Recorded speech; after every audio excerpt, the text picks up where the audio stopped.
Hey guys, welcome back to the channel. In today's video, we're taking a closer look at the unbalanced second stage, and I'm going to be explaining everything you need to know about it. So let's dive right in.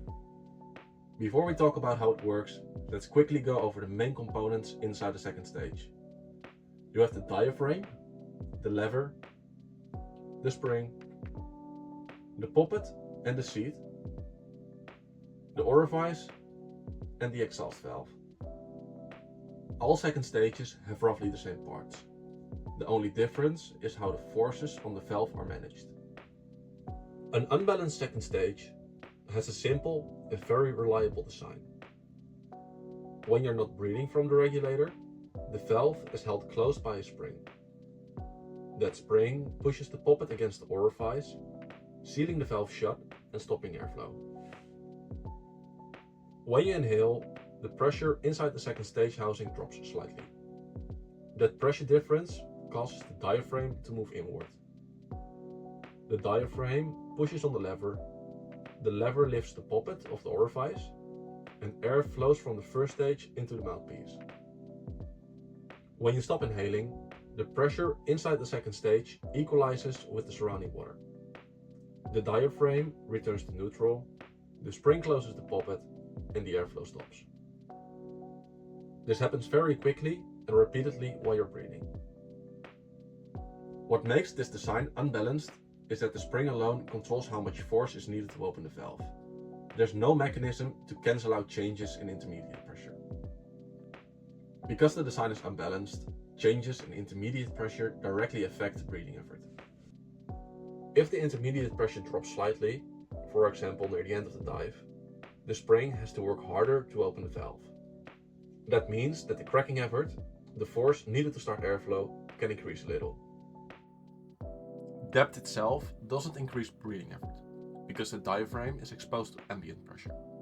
But at greater depths, especially with a higher intermediate pressure, an unbalanced second stage can be more prone to free flow.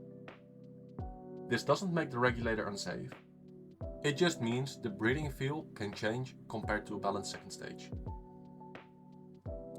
Unbalanced second stages are very reliable, but there are a few things to be aware of. A slightly higher cracking effort when intermediate pressure drops, often near the end of the dive.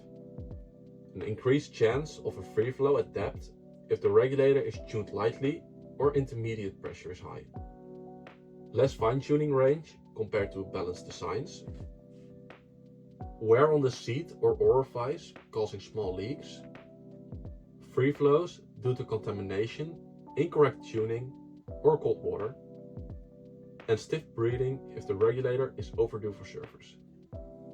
Because the design is simple, most problems develop slowly and are easy to notice, which is a great advantage. Even though unbalanced second stages are simple, maintenance is still important. Over time, the valve seat wears, O-rings age, springs lose some tension, and sand, salt, and dirt can build up inside.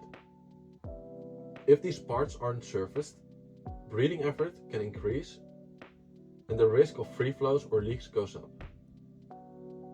Most manufacturers recommend maintenance every 1 to 2 years or after a certain number of dives, whichever comes first. Maintaining your regulator keeps it predictable and safe to use. There are a few things every diver can safely do themselves. For example, rinse the regulator thoroughly after every dive.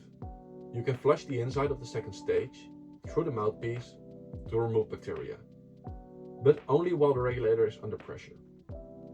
That way, water can't travel back through the hose into the first stage. Watch for leaks, free flows, or changes in the breathing effort. And you can replace the mouthpieces if they are damaged. Internal tuning like spring adjustments and valve work should always be done by a trained technician. If you are considering buying an unbalanced second stage, there are a few things to consider. First is its simplicity. These regulators are tough, easy to maintain, and very forgiving. Second is the intended use. They're commonly used as octopus regulators, stage or decal regulators, rental or training regulators, and for travel setups. And third is service.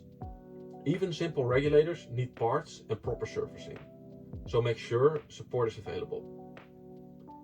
Unbalanced second stages aren't about ultimate performance. They're about reliability and consistency. And that's everything you need to know about an unbalanced second stage.